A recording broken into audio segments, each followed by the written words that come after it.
Hi guys, I'm Renee and welcome back to my channel, Kudos Kitchen by Renee and Mark.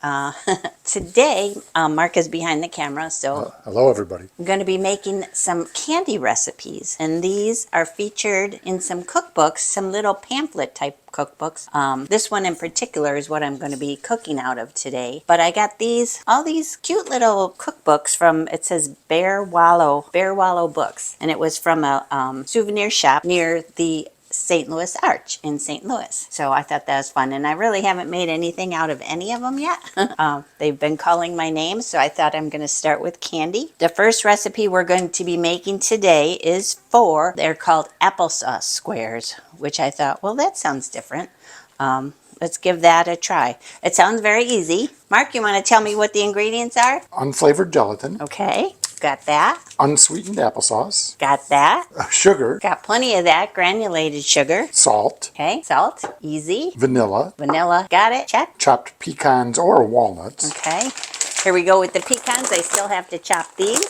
And that's it. Okay, and then after they're set, which I think they set overnight, then you cut them and roll them in powdered sugar. I think that sounds pretty good. So let's give this recipe a try and see if it's a good one. All right, so the first thing the recipe says to do is sprinkle the 2 packets of gelatin over the applesauce and then give it a good stir, and then we're going to set this aside. This is what's going to set, of course, the gelatin is what's going to set the applesauce into squares. So we'll give it a good stir around, and then we're going to set this aside while we prepare the next step. Okay, and the next step is to measure out 2 cups of granulated sugar. I could use a dry measuring cup for this, but since I had this out, why not? So 2 cups goes into a heavy bottom saucepan, and to that we're going to add 1 cup, an additional 1 cup of the applesauce, the unsweetened applesauce. There we go. And we'll combine these 2 items in the saucepan, and then it's going to go onto the stove after we add a pinch of salt. Just a little pinch. Okay, I'm going to stir these 2 items together, and then I'm going to bring them to the stove, and we're going to set the temperature to medium-high heat, and we're going to bring this to a boil. Okay, as I said, this is over medium heat on the stovetop. I'm going to stir it pretty frequently for about 10 minutes. All right, now while the applesauce and sugar is coming to a boil on the stove, I'm going to chop up some pecans. It says you can also use walnuts. Pecans are probably my nut of choice when it comes to baked goods, so pardon the noise, but here we go. I'll get these all chopped up and then be right back. Okay, the recipe calls for 1 cup of chopped nuts, and I would say that's pretty close to 1 cup of chopped pecan. Okay, look at her go. Man, is she bubbling, huh? So it's been about 7 minutes. I'm going to continue to stir and continue to cook for the last few minutes, and then the heat goes down to low, and the gelatin and that applesauce that we did earlier, that's going to go in. Okay, so it's been 10 minutes, and I turned the flame down, or the heat down to low, and then we're going to go ahead and add in the gelatin and the applesauce from before and give all this a good stir to combine very, very thoroughly. I believe it's, 15 minutes now? Correct. And now we cook this, once it's all combined, for 15 minutes on low. Kind of surprised this recipe didn't call for cinnamon. You certainly could add cinnamon at this point, a little bit of, I wouldn't go crazy with the cinnamon, maybe half a teaspoon, maybe even a little grated nutmeg would be yummy. But I'm just going to go ahead and use only the ingredients that this recipe called for. I'm not going to mess with it at all, which if you know me at all, that's very unusual. Okay, it looks like all the gelatin and the applesauce is just about combined. And then this gets stirred frequently during the last 15 minutes of the cooking, and then we turn the heat down and let it cool. Okay, next, while the applesauce is still cooking on the stove, I'm going to prepare what they call for an 8x8 baking dish. And what I'm going to do is line it with parchment so it's easier to get these squares out. So I have handy dandy pre-cut sheets of parchment paper. Hopefully you can see this. And I'm folding it in half, and then I'll just go ahead and cut right down the middle. Okay, 1 in the bottom this way and 1 in the bottom this way. Mark, can you see this good? Yeah. Okay, and then once the applesauce base is ready, we'll just pour it in here. I also will, I think, spray a little nonstick baking spray in here. Okay, and I'm going to use these handy dandy little office clips. Okay, I'll do the same thing on this side, and then spray with baking spray. Okay, look at, oh my gosh, it looks so good. It's turned more amber in color, which makes sense because the sugar was starting to caramelize, and that's why you have to stir it really frequently. So now that it's off the heat, it's time to stir in those chopped nuts. So 1 cup of chopped pecans. I'm going to give all these a good stir. Looks like it's going to taste great. Yeah, well, how can it not, right? Apples, sugar, nuts. And then the last thing we do before we add it to the pan is give it a splash of vanilla. It calls for, what does it call for? Tablespoon, I believe. Think 1 tablespoon of vanilla extract, and it will bubble once it hits the bottom. Maybe. Make a liar. There we go, a little bit. That's why you add the vanilla after it's been removed from the heat, so it doesn't immediately evaporate. Okay, now the last thing to do is to pour the applesauce mixture into the awaiting pan. Hopefully you can see this well. And then what they say to do is cover it with a towel or cloth and let it sit overnight. So, I don't know. I mean, I'm thinking I might let it cool, certainly, for a while, and then maybe pop it in the fridge just to speed up the process. But we'll see. I'm not quite sure yet. But it does look good and it smells really good. So, yeah, now the rest is waiting. And that looks good. So, come back when these are set. Here we are the very next day.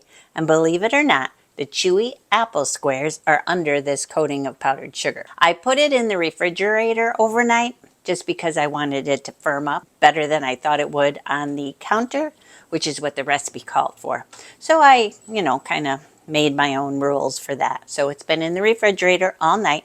I put a nice dusting of confectioner sugar over the top. And then I'm going to lift it out using the parchment squares and toss the candy in additional powdered sugar. So Mark's going to turn the camera down so we can see what's going on the counter. I'm just going to sift a bunch of powdered sugar into this bowl, and that way I can toss the candy into the sugar after it's been cut into squares.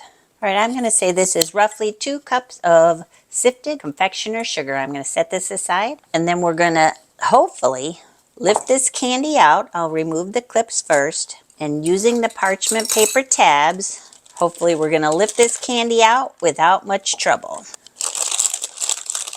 Here, I just heard it release. Mark, would you mind taking the pan out from underneath? No problem. Okay. There we go. Now I'm going to get myself a knife and we're going to cut it into even squares as close as possible. But actually that's working out better than I thought it was going to. So we'll do one more here.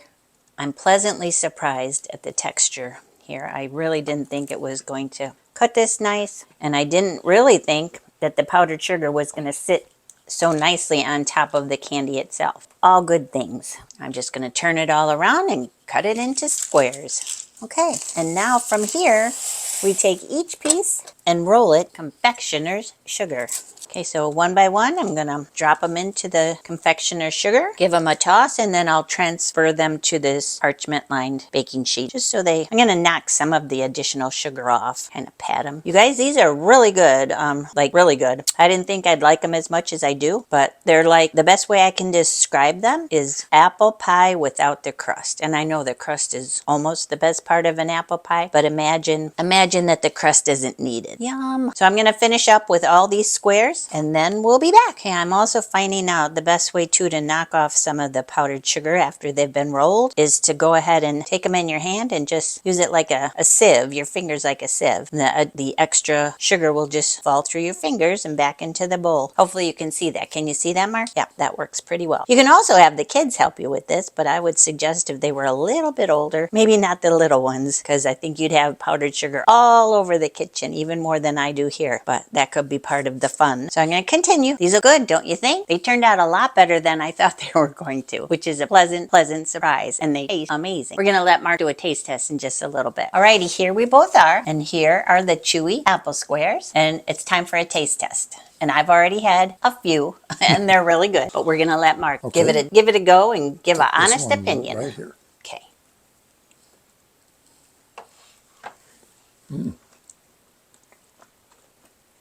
I like the pecans. Like you said, it's like an apple pie without the crust. I think so too. I think you're going to like these. The recipe is easy. Takes a little bit of time as far as boiling the applesauce and the sugar together. But after that, it's a no-brainer. You just pour it in the pan, let it set up, cut it, boom, powdered sugar, you're done. Now you can enjoy. I think these will be great as a Christmas gift. Yeah, packaged up and a nice little box with some cellophane. Yum! So I hope you enjoyed this old-fashioned apples. You want another one? Yeah, I was going to Looks say, like you were let me be sure. Gee, I hope you enjoy this old-fashioned apple square recipe. And if you do, please give us a thumbs up on this video and maybe a comment. Please consider subscribing because it sure would help the algorithms. And we enjoy making content for you. So until we eat again, we Have a delicious day. have a delicious day. Bye now.